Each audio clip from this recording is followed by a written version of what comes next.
Menerima kritik pasti. Karena itu paling susah di awal-awal. Makanya kelas-kelas nulis di luar negeri, di hari pertama mereka belajar nulis, si instrukturnya biasanya bilang, mana tulisannya ditaruh di atas meja, tulis di atas meja.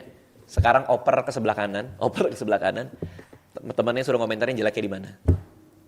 So we have to learn untuk handling criticism kan. Kenapa? Karena itu yang paling penting dalam proses development. Di mana idenya bersedia dikritik dan dikembangkan.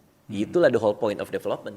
Nah sayangnya banyak seniman, banyak penulis, banyak komedian yang ngerasa apa yang dia bikin adalah bayi dia yang tidak boleh disakiti siapapun.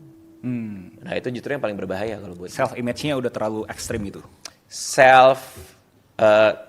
Rasa sayangnya terhadap karya dia udah terlalu tinggi sehingga tidak bersedia dicampuri tangan orang lain. Oke, itu masuk ke poin kita sebelumnya lah, di mana kita harus mempunyai ego yang kita coba. Buat gue itu berbahaya. Kalau gue udah sampai level itu, buat gue itu berbahaya gitu.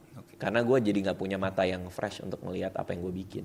Gue gak kebayang kalau misalkan gue anak umur 20-an dan mendapatkan suatu pencapaian yang luar biasa layaknya beliau. Gue cuma bisa spekulasi pasti egonya luar biasa. Tapi uniknya, beliau bilang dari semua proses kreatifnya yang paling penting adalah siap untuk dikritik. Jadi ada suatu barang udah jadi nih di meja gitu kan ya. Pada umumnya orang tuh pasti berasa mempunyai suatu attachment. Kayak gue tuh gak pengen tuh gue punya bayi diapa-apain gitu kan. Tapi doi malah berasa justru nih harus dikeroyok nih, harus diiterasi terus sampai akhirnya bagus gitu. Mendengarkan kritik kan itu sesuatu seni juga. Gak semua orang bisa mendengar kritik, karena orang pasti berasa, ih gila kok negatif dulu sih gitu.